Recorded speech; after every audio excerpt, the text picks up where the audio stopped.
Assalamualaikum warahmatullahi wabarakatuh. Alhamdulillahilladzi anzala as-sakinata fi qulubil mu'minin liyazdadu imanan ma'a imanihim. Asyhadu an la ilaha illallah wahdahu la syarikalah wa asyhadu anna Muhammadan abduhu wa rasuluh sallallahu alaihi wasallam. Faqala Allah Ta'ala fil Qur'anil Karim, a'udzu billahi minasy syaithanir rajim. Bismillahirrahmanirrahim. Aina ma takunu yudrik bikumul maut walau kuntum fi burujim musayyadah. Allah Subhanahu wa Ta'ala berfirman yang terjemahannya, dimanapun kamu berada, kematian akan pasti datang kepadamu, sekalipun kamu berada dalam keranda besi. An-Nisa ayat 77. Bapak-bapak dan ibu-ibu, umumnya kaum muslimin muslimat, jamaah zuhur yang tengah menunggu iqamah salat zuhur berjamaah yang dirahmati Allah. Lebih dulu mari sama-sama kita tingkatkan rasa syukur kita kepada Allah Subhanahu wa Ta'ala. Sampai detik ini kita masih diberi kesempatan oleh Allah untuk melanjutkan proses perjalanan hidup kita masing-masing. Entah kapan berakhir itu di tangan Allah. Namun kita berharap semoga kesempatan yang masih diberikan Allah kepada kita dapat kita manfaatkan lebih banyak kepada kegiatan yang mempersiapkan bekal amaliah kita yang akan memperberat timbangan kebaikan kita nanti di hadapan Allah Subhanahu wa Ta'ala. Salawat dan salam buat Nabi kita Muhammad sallallahu alaihi wasallam. Seperti biasa jamaah yang berbahagia, sebelum salat zuhur berjamaah kita manfaatkan waktu sekitar 10 menit lebih kurang insyaallah. Dalam kesempatan ini Rasulullah SAW bersabda, hadisnya dari Sahal bin Sa'ad radhiyallahu anhu, qala Rasulullah SAW, ja'ani Jibril alaihissalam ila Nabi Muhammad SAW faqala isma sita fa innaka mayyitun wahbib masyita fa innaka mufariqun wa amal masyita fa innaka majzum bih. Summa qala ya Muhammad sarful mu'min qiyamul lail wa izzuhu istighnahu anin nas. Rahu Tabrani. Hadis tadi bercerita bahwa kata Nabi, satu saat malaikat Jibril datang kepadaku menyampaikan pesan, walaupun itu hanya kepada Nabi kita secara pribadi, yang artinya juga untuk semua umat manusia. Dia menyampaikan ada 5 pesan Jibril kepada Nabi kita dan kepada semua umat manusia pada umumnya. Yang pertama adalah isma syi'ta fa innaka mayyitun. Wahai Muhammad, kata Jibril, hiduplah sesuka hatimu. Terserah kamu bagaimana hidupmu, akan itu.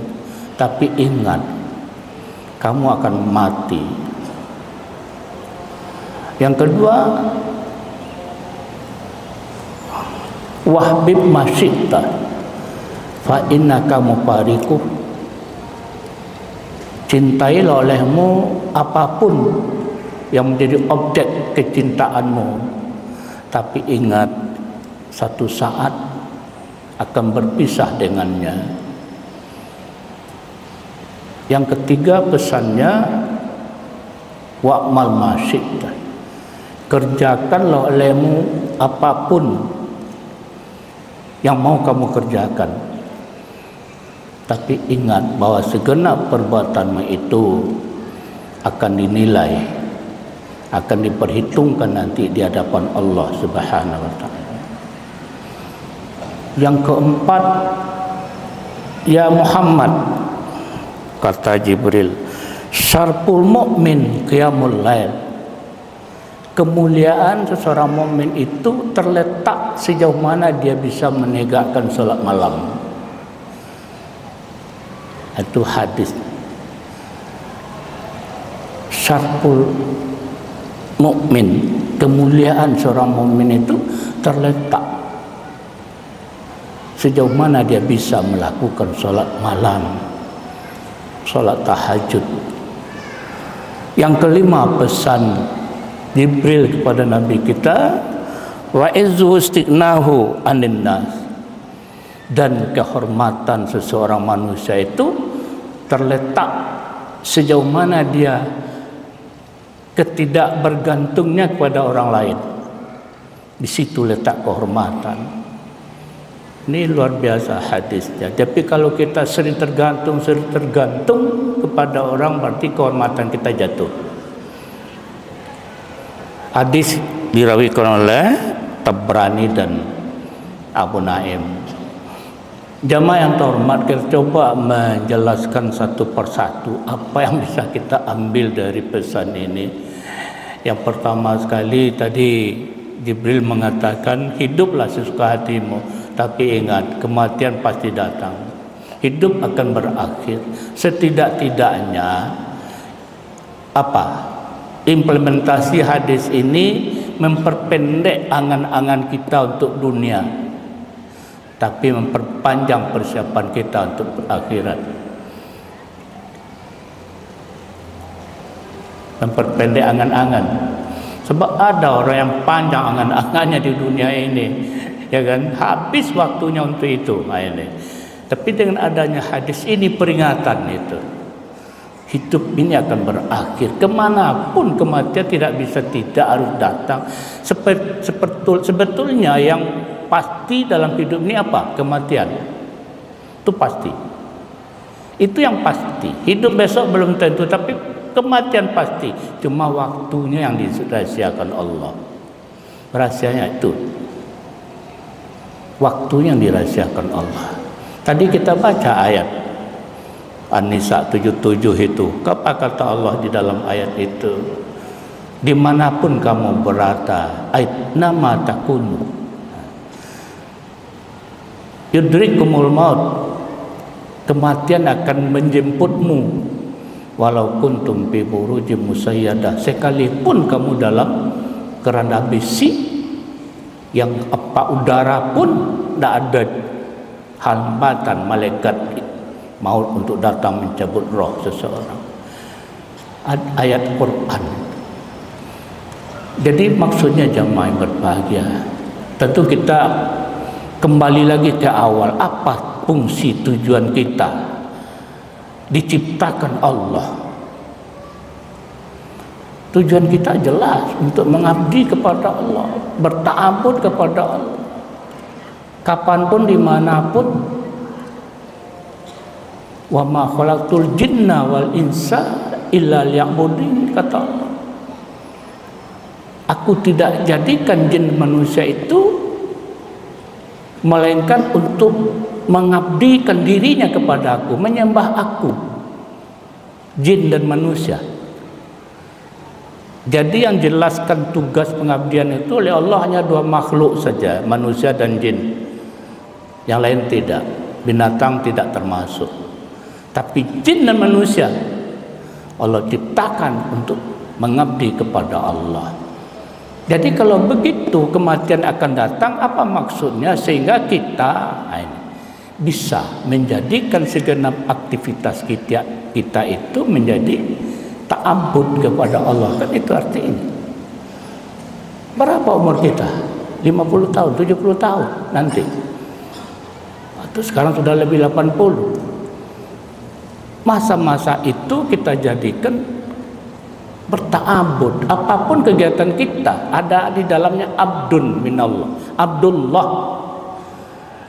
Seorang pedagang di pasar itu bisa menjadi hamba Allah kalau dia berdagang menolong orang lain, tidak tipu, apalagi tapi menolong orang lain. Pedagang itu mulia, mulia, karena menolong orang lain, orang butuh ini, diambil sedikit keuntungan, tidak riba itu kan mulia. Kalau dia dengan ikhlas berdagang menolong orang, dia adalah sebagai hamba Allah, Abdullah. Kan itu. Jadi jangan kita persempit ta'abbud itu. Menyembah Allah itu dari segenap aspek kehidupan kita bisa kita laksanakan. Apalagi seorang guru misalnya, mengajar murid, mencerdaskan umat. Itulah mereka berta'abbud kepada Allah. Niatnya ikhlas, mudah-mudahan kegiatan mengajar itu menjadi deposito ukhrawi untuk dia, tabungan akhirat, tapi ikhlas. Bukan karena macam-macam, karena Allah Subhanahu wa taala. Maka orang tadi adalah guru yang Abdullah, guru yang hamba Allah, yang sudah berta'abbud kepada Allah. Kan itu. Ini sebetulnya harus kita coba pikirkan, kan gitu ya. Kita konsepkan diri kita. Kita tawajuhkan aktivitas kita itu menjadi tawajuh ya, dikerucutkan. Mengerucutkan kegiatan kita itu bersifat ta'abbud ilallah, mengabdi. Kalau tidak menjadi hamba tauhid. Nah, ada hamba Allah, ada hamba tauhid, abdul tauhid. Seperti Firaun itu hamba tauhid itu. Kata Allah, wahai Musa, pergilah engkau kepada Firaun, innahu tagha, kata Allah. Sesungguhnya Firaun itu tauhid, gitu kan, tagha. Luar biasa. Apa? Tagha itu kan perbuatan sudah melampaui batas, perbuatan setan. Nah, jadi mau pilih hamba Allah, hamba apa? Nah, inilah tugas kita sebetulnya. Dengan hadis tadi kita bisa memformat, apa istilah, mengerucutkan aktivitas kita itu masuk ke dalam ta'abbud ilallah. Seorang istri di rumah tangga, kalau dia ikhlas meladani suaminya dari segala macam, ya kan, menyiapkan makan habis sholat Jumat suami misalnya, nah, ikhlas karena Allah, tidak kena macam-macam, kasih sayang kepada Allah ikhlas, karena suami ikhlas, dia sebagai istri yang sudah berta'abbud, berpahala dia. Itu berarti dia sudah mempersiapkan hidup untuk maut. Nah, tapi kalau masih menjadi hamba-hamba yang lain misalnya ya, seorang pejabat juga bisa menjadi hamba Allah itu. Seorang pejabat itu kan luar biasa, perbuatan yang sangat-sangat apa ya, menolong orang, mengayomi orang, apalagi membantu orang yang dalam kesulitan diberi kelapangan, ya kan, dimudahkan jalannya, jangan dipersulit. Kan ada pula istilah kadang-kadang kalau bisa dipersulit kenapa dipermudah, ada juga begitu. Ini salah itu. Pejabat yang ta'abbud ikhlas, tapi memang untuk mencari keikhlasan itu tidak segampang mengucapkannya, tidak segampang mengucapkannya. Kenapa? Karena sulit. Karena akan akan diiming-iming oleh tipu dayanya setan, sehingga orang itu menjadi riya, menjadi menjadi ini gitu. seperti akan menjadi hamba dia. Jadi pejabat tidak dapat menjadi ta'abullah dia, tidak dapat menjadi Abdullah dia. Kenapa? Karena itu tadi. Sekarang macam-macam kita dengar ya. Perbuatan-perbuatan yang memang kalau kita lihat dari satu sisi ini tidak lagi ta'abud ilallah. Korupsi misalnya itu bukan ta'abud ilallah. Pencetakan uang palsu misalnya bukan, bahaya kan? Miris memang. Ini kan perbuatan-perbuatan yang menjauhkan seseorang itu dari menjadi hamba Allah. Nah, kita disuruh ayat tadi, aku jadikan jin manusia untuk menyembah kepada aku. Isinya apa itu tadi?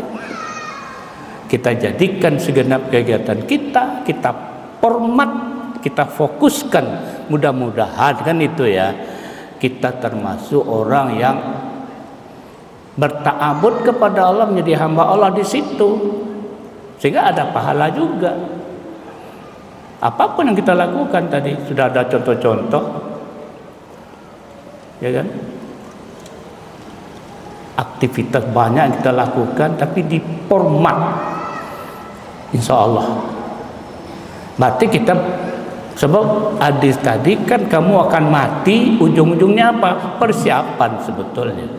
Sudah siap belum kan itu? Salah satu implementasinya. Hidup akan mati. Nah, jadi apa? Persiapan. Mana persiapannya? Nah, itulah cara. Yang kedua, waktu kita ya. Yang kedua apa?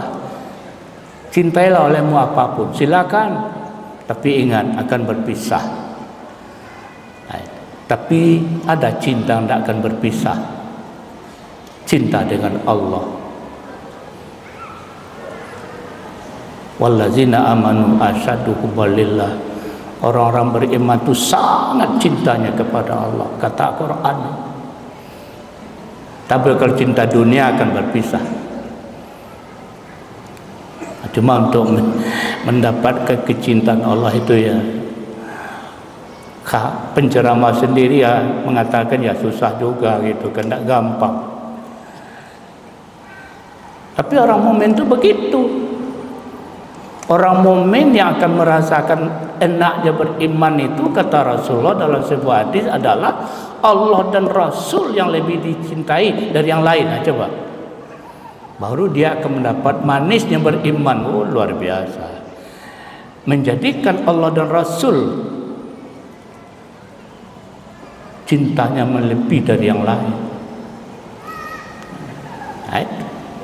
Yang ketiga dalam hadis tadi, perbuatlah olehmu sesuka hatimu, tapi ingat akan dibalasi. In ahsantum ahsantum li anfusikum wa in asatum falaha, kata Allah. Jika kamu berbuat kebaikan itu pada dirimu, manfaatnya. Tapi jika kamu berbuat salah, tidak baik, maka tidak baik itu juga akan kembali ke dirimu. Nah, itu resiko. Perbuatan itu ada ujungnya resiko. Ada baik, ada buruk. Nah, itu kata malaikat tadi kepada Nabi kita, perbuatlah sekehendakmu, tapi ingat ada resiko dari perbuatan itu. Mudah-mudahan dan kita harapkan apa? Kebaikan di ujung dari perbuatan itu. Yang keempat apa? Kata Rasulullah, syarful mu'min qiyamul lail. Kebahagiaan, kehormatan, apa itu ya? Syarf, kemuliaan. Kemuliaan seorang mukmin itu terletak pada dia menjalankan solat tahajud. Wah, ini berat. Soal tahajud itu berat memang, tapi tidak apa, tidak payah, berat memang, karena kita tidur dulu. Kan tidak ada solat tahajud di siang hari, ya kan? Malam hari kita terbangun jam 3 malam, nah gitulah saat-saat sampai nanti subuhnya. Solat tahajud berat, dan bagi yang muda-muda mungkin susah. Tapi kata Jibril, di situ letak kemuliaan seseorang. Ayat 79 Bani Israel itu juga mengatakan, wa minal laili fatahjad bihi nafilatan lak asa ayam asaka rabbuka maqamam mahmuda. Sama kan? Dari sebagian malam itu kata Allah, tegakkanlah solat tahajud, memang sunat bagimu, mudah-mudahan Allah mengangkat derajatmu pada tempat yang terpuji. Cocok kan ayat tadi dengan hadis Nabi? Dengan solat tahajud itu Allah akan mengangkat derajatmu maqamam mahmuda, ke tempat yang terpuji. Cocok. Nah dengan itu, tapi pencerama masih mengatakan kalau solat tahajud itu sudah berpacu dalam melodi, tidak semua orang bisa mungkin melakukan, apalagi masih dalam darah mudanya masih banyak, maaf ya. Barangkali kalau nak SMP rajin solat tahajud ragu kita gitu. Tapi kalau sudah 80, 70 nak pernah lakukan jadi masalah juga. Kenapa ini? Jadi persoalan juga kan? Kalau nak SMP okeylah. Tapi kalau sudah 80, ada apa lagi? Nah, ini persoalan. Terakhir waktu kita ya. Yang terakhir kata Jibril kepada Nabi kita apa? Bahwa kehormatan seseorang terletak sejauh mana dia tidak bergantung kepada orang lain. Kalau sedikit-sedikit tergantung, hilanglah muruah kita. Saya sangat salut dengan Bapak Presiden kita. Di satu sisi ini ya, dia akan mengangkat bangsa Indonesia, tidak diperbudak oleh bangsa lain. Nah, ini kan luar biasa, cocok dengan hadis. Ya kan, jangan banyak tergantung kepada orang lain, karena kita akan diperbudak. Hadis itu pesan dari malaikat Jibril kepada Nabi kita Muhammad SAW. Banyak maaf. Assalamualaikum warahmatullahi wabarakatuh.